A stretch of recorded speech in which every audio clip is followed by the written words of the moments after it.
noite, eu sou a Gabriela e vou apresentar o tema do grupo 7, a clonagem como opção para banco de germoplasma. O grupo 7 é composto também pela Andresa, Beatriz, Helena, Maiara, Luísa e Rafael. Introduzindo um pouco o nosso tema, a ocupação humana desordenada tem ocasionado muitas mortes de animais silvestres, seja por atropelamentos, queimadas ou até mesmo perda de habitat. Esta última é causada especialmente pela expansão agrícola. Nesse contexto, considerando-se a necessidade de novas técnicas que contribuam para a preservação de espécies, os chamados bancos de germoplasma podem ser uma alternativa viável, principalmente na preservação das espécies ameaçadas de extinção, formando coleções base com uma ampla variabilidade genética. Esses bancos, eles podem permitir futuros estudos e o desenvolvimento de técnicas que favoreçam o aumento populacional através da técnica da transferência nuclear de células somáticas, conhecida popularmente como clonagem. Além disso, esse material genético armazenado nesses bancos, poderá ser usado posteriormente, uma vez que os bancos podem manter por um longo período sementes, embriões, gametas, células somáticas em condições viáveis de uso. Falando agora um pouco da clonagem e citando o caso mais famoso, a ovelha Dolly. Ela foi o primeiro clone de mamífero feito com sucesso a partir de uma célula somática adulta. Ela foi concebida a partir do núcleo da célula de outra ovelha. A Dolly, que teve esse nome em homenagem à cantora americana Dolly Parton, nasceu na Escócia em julho de 1996 e morreu 6 anos depois em decorrência de uma doença pulmonar. Uma morte que foi considerada precoce para uma raça que vive em média 9 anos. Dolly é considerada até hoje como um marco científico, um grande marco científico, e abriu diversas portas para a ciência moderna. A grande herança desse experimento, da clonagem da Dolly, foi a demonstração de que uma célula adulta, ou seja, com uma função já definida, ainda pode ser transformada em outro tipo de célula. No entanto, ainda há muito que avançar para que a técnica da clonagem possa ser adotada para diferentes espécies de animais. Segundo a bióloga Letícia Gobi, da Universidade de Brasília, para o sucesso da clonagem é necessário que o congelamento de células seja feito de forma eficiente e é preciso conhecer bem o funcionamento celular de cada espécie para obter resultados satisfatórios. Agora a Helena vai falar algumas definições interessantes com relação à clonagem e ao nosso tema. Olá, eu sou Helena e eu vou dar continuidade à apresentação me aprofundando um pouco mais em alguns conceitos anteriormente citados pela Gabi. A clonagem é um procedimento que pode ser dividido em 2 tipos, a clonagem terapêutica e a reprodutiva. A clonagem terapêutica, também chamada de clonagem de embriões, é a produção de embriões humanos para fins de investigação. O objetivo não é criar clones humanos, mas colher células de tronco que podem ser usadas para estudar o desenvolvimento humano e curar doenças. A vantagem das células tronco está em serem indiferenciadas, isso é, quando elas se dividem, elas podem originar qualquer tipo de células, indiferenciadas ou diferenciadas. Desse modo, podem ser usadas para gerar virtualmente qualquer tipo de célula especializada do corpo humano. Nosso trabalho, entretanto, tem foco nas possibilidades da clonagem reprodutiva, que visa desenvolver um novo ser com características idênticas ao ser cuja célula somática foi retirada. Já o termo banco de germoplasma pode soar como uma novidade para muitas pessoas, mas esses locais são essenciais, pois realizam atividades de intercâmbio, colheita, avaliação, caracterização, conservação, documentação e informação de todos os recursos genéticos das espécies avaliadas, sejam elas de animais, vegetais ou micro-organismos. Todos esses procedimentos auxiliam na preservação de espécies ameaçadas. Um exemplo disso se dá através do armazenamento de espécies ancestrais de plantas, que guardam características não encontradas em espécies nas lavouras atuais. Caso haja algum problema em campo, essa informação pode ser resgatada. Os bancos de germoplasma podem ser considerados de base ou ativos. No primeiro tipo, o germoplasma é conservado em câmaras frias por longos períodos de tempo. É uma coleção diversificada e representativa. Já os bancos ativos, nos quais ocorre o intercâmbio de germoplasma e plantios frequentes para a caracterização, proporcionam a conservação apenas a curto e médio prazo. No Brasil, quem fiscaliza o intercâmbio é o Ministério da Agricultura, Pecuária e Abastecimento, enquanto a regulamentação é estabelecida pelo Ministério do Meio Ambiente. Inclusive, existe um Conselho de Gestão do Patrimônio Genético coordenado pelo Ministério do Meio Ambiente, que é responsável pela autorização do acesso ao patrimônio genético ou às informações sobre esses materiais. Agora, a Mayara vai falar um pouco mais sobre o aspecto financeiro da nossa pesquisa. Olá, eu sou a Mayara e eu vou falar dos custos dos procedimentos do banco de germoplasma. Para falar sobre esse aspecto financeiro, eu vou mostrar como exemplo os custos para a conservação e caracterização do germoplasma de macaúba, que é uma espécie de palmeira nativa, e essa caracterização é realizada pela Embrapa Cerrados, através da análise e estudos feitos por pesquisadores da Universidade Nacional de Brasília. Para essa análise, foram identificadas as principais despesas durante todos os anos. Aqui na tabela a gente pode ver os itens da despesa, como a coleta e implantação, os insumos e material de campo, que pegam materiais como fertilizantes, defensivos e outros, e atividades de campo relacionadas à avaliação ou à caracterização do germoplasma. E temos também os materiais de expediente e os materiais de laboratório, que são utilizados para análises físico-químicas dos frutos e o seu potencial bioenergético.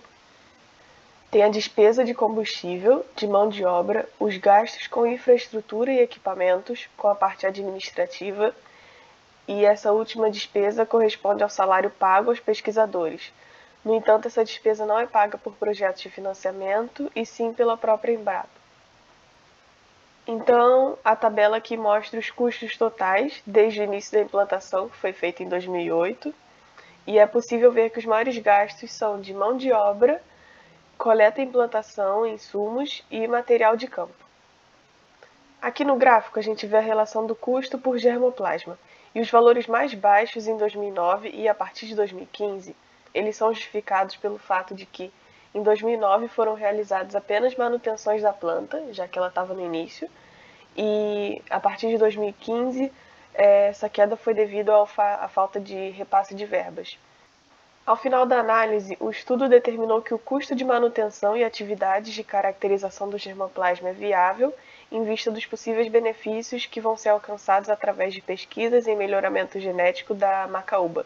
Agora eu vou passar para a Beatriz, que vai falar sobre as vantagens e desvantagens da clonagem em geral.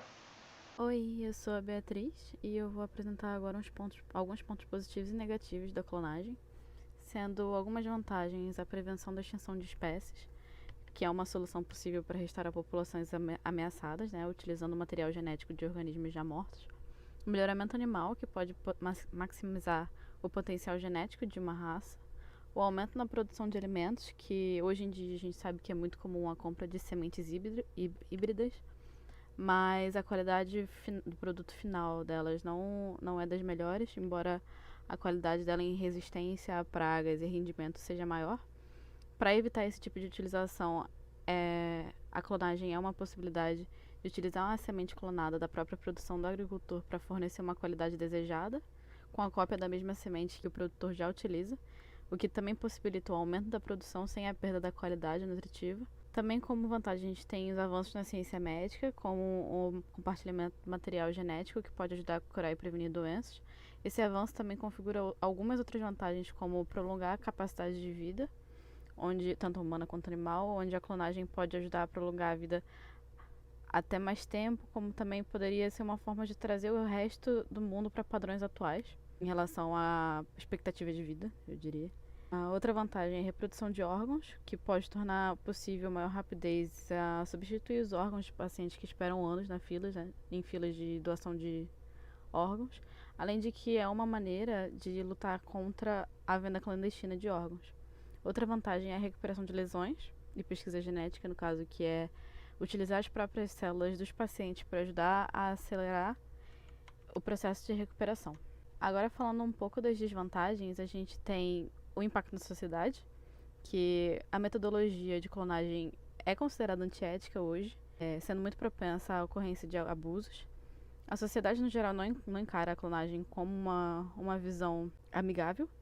E, além disso, a gente não tem mapeado os impactos negativos e positivos na saúde da espécie que é clonada, tanto humana quanto animal. Além disso, a falta de singularidade genética, onde a clonagem cria seres idênticos e ocasiona uma falta de diversidade dentro da população. O tratamento de gado, que como os clones não são seres vivos que foram reproduzidos normalmente, eles podem sofrer um efeito de gado, onde são utilizados como insumo ou serem utilizados em situações que podem ser definidas como trabalho escravo, com a obrigação de serem doadores ou hospedeiros para outros embriões ou utilizados obrigatoriamente em outros estudos, não sendo tratados eticamente. A perda do impacto emocional, que é um impacto psicológico no ser humano, onde com a clonagem o ser humano pode perder a capacidade de sentir algumas emoções como luto e perda. E os clones são mais propensos a anomalias genéticas. Isso é devido à falta de diversidade genética, eles são mais propensos a terem baixa imunidade, a terem lesões hepáticas, tumores, entre outras doenças. Agora a Luísa vai falar um pouco sobre os exemplos de clonagem. Olá, eu sou a Luísa e eu vou falar sobre alguns exemplos que nós encontramos sobre o nosso tema. Nessa parte nós decidimos separar 2 exemplos, começando por um que foi realizado no estrangeiro e o outro que é um estudo que está sendo feito aqui no nosso país. Antes de conversarmos sobre esses exemplos, é importante destacar que eles foram escolhidos porque eles pensam na preservação das espécies. Então, para começar, vamos falar sobre o Frozen Zoo, que é uma iniciativa pioneira e nada mais é do que a criação de um zoológico congelado em San Diego, lá nos Estados Unidos, onde células de várias espécies de mamíferos e aves são mantidas criopreservadas.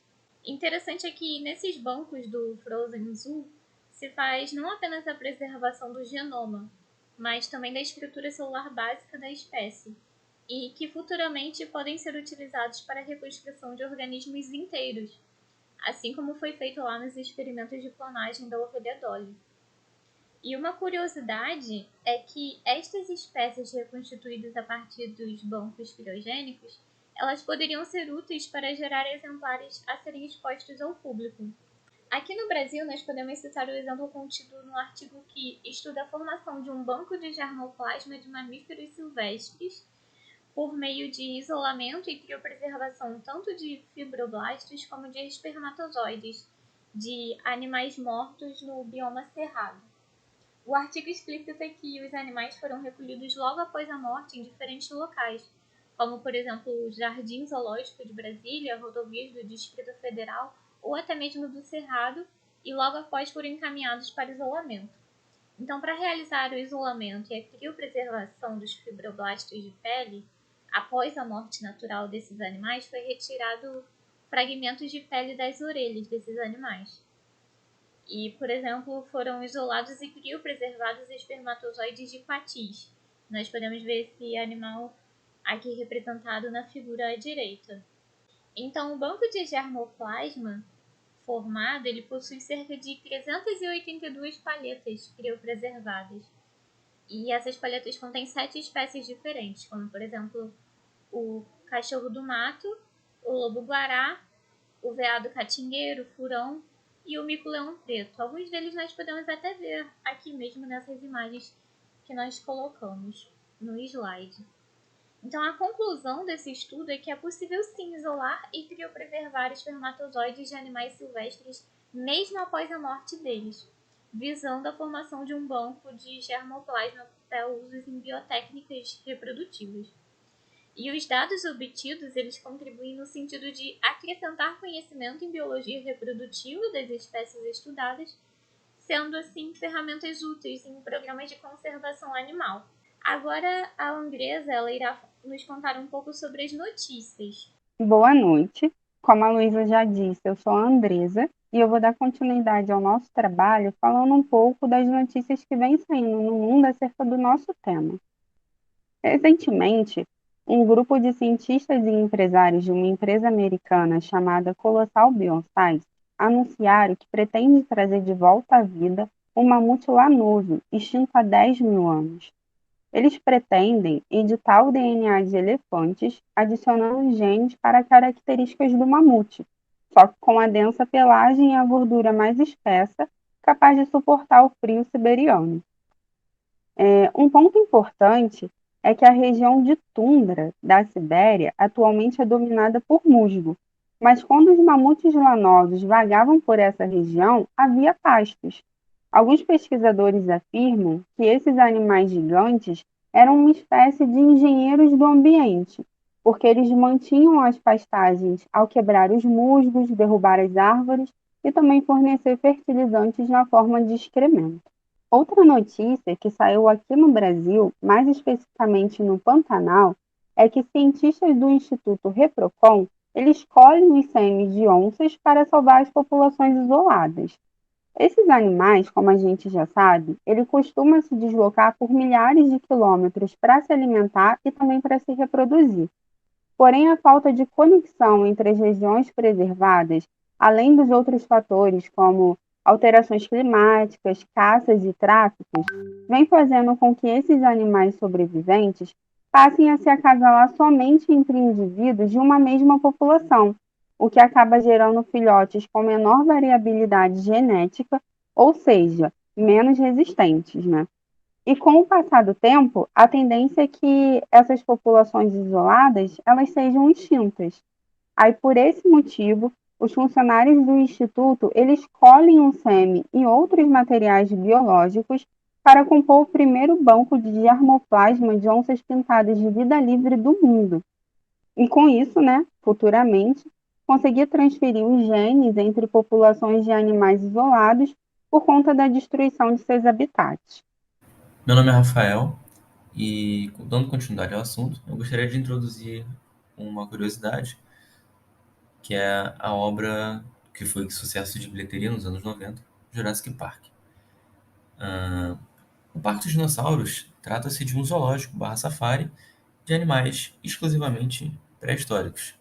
Porém, o que chama a atenção é que esses animais deveriam estar todos extintos, e não estão. Então, o que tange ao nosso tema, o banco de germoplasma, o Jurassic Park é também um banco de germoplasma, no qual esse material armazenado,